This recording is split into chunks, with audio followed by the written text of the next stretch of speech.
नमस्कार मंडळी, good morning. कशा आहात तुम्ही सगळे? तर चला इथे पटकन मी सकाळी उठली कारण मला बाहेर जायचं आहे फिरायला. इथे पटकन मी चपात्याचं पीठ मळून घेतलं, भात बनवून घेतला, भाजी पण बनवायची आहे आणि पसारा किती पडलेला आहे इथे. तर चला इथे पटापट मी चपात्या बनवून घेतल्या, आंघोळ करून घेतली छान असं. आणि भाजी काय बनवली ते मी तुम्हाला त्याची रेसिपी पुढे दाखवणारच आहे. तोपर्यंत व्हिडिओला लाईक करा, शेअर करा, सबस्क्राईब करा आणि छानशी अशी कमेंट करा. तर तुम्ही ते बघू शकता माझ्या चपात्या वगैरे झालेल्या आहेत. आणि इथं भाजीची मी काय तयारी केली ते तुम्हाला मी दाखवत आहे. पनीर कट करून ठेवले, शिमला मिर्च कट करून ठेवले, कांदे कट करून ठेवले, तसे चौकोनी आकाराचे कट करून ठेवले. 1 वाटी दही घेतलं, 1 वाटी नाही म्हणजे अर्धा वाटी दही घेतलं आणि ते चांगलं फेटून दिलं. त्यातले सगळे गोळे सगळे चांगले फेटून घेतलेत मी. त्याच्यानंतर त्याच्यात पनीर टाकलं, शिमला मिर्च टाकली, कांदा टाकला आणि गरम मसाला टाकला, किचन किंग मसाला टाकला, लाल तिखट टाकलं, हळद टाकली आणि चवीनुसार मीठ टाकलं. आणि त्याला छान असं एकजीव हो दिलं. थोडंसं अद्रक लसूणची पेस्ट पण टाकली मी त्याच्यामध्ये. आणि मग त्याला व्यवस्थित मी छान असं मॅरिनेट करून 10 मिनटासाठी बाजूला ठेवून दिलं छान असं. तर ते तुम्ही बघू शकता इथे छान असं मॅरिनेट झालेलं आहे. त्याला बाजूला ठेवलं. एका कढईमध्ये तेल घेतलं मी आणि बारीक असं चॉप केलेला कांदा, तुम्हाला हवं तितकं तुम्ही तेल घ्या, कमी जास्त.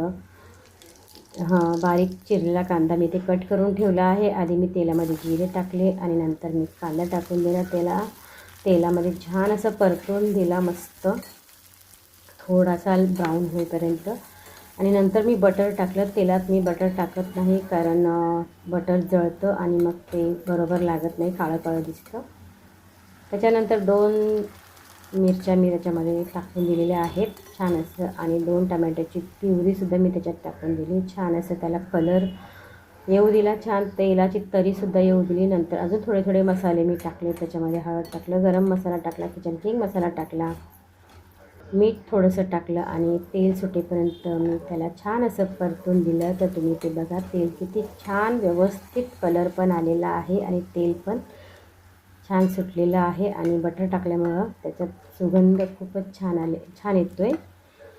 तर आणि मॅरिनेट करून ठेवलेलं मी जे पनीर होतं ते मी त्याच्यामध्ये तेलामध्ये टाकून दिलं आणि त्याला पण मी व्यवस्थित परतून दिलं. आणि 5-6 मिनटं मी त्याला शिजवून दिलं कारण कांदा वगैरे जास्त शिजवायचा नाही आहे आपल्याला, थोडंसं शिजवायचं आहे. आणि शिमला मिर्च पण 5-10 मिनटं ते आपण मॅरिनेट करून ठेवलं होतं, ते आता ते नरम झालेलं आहे. तर थोडंसंच आपल्याला त्याला थोडंसंच कच्चेपणा ठेवायचा आहे, जास्त पण ठेवायचं नाही, मग भाजी छान लागते. एकदम शिजवून दिली की भाजी बरोबर लागत नाही. नंतर 5-6 मिनटं झाल्याच्यानंतर हिरवीगार अशी कोथिंबीर मी त्याच्यावर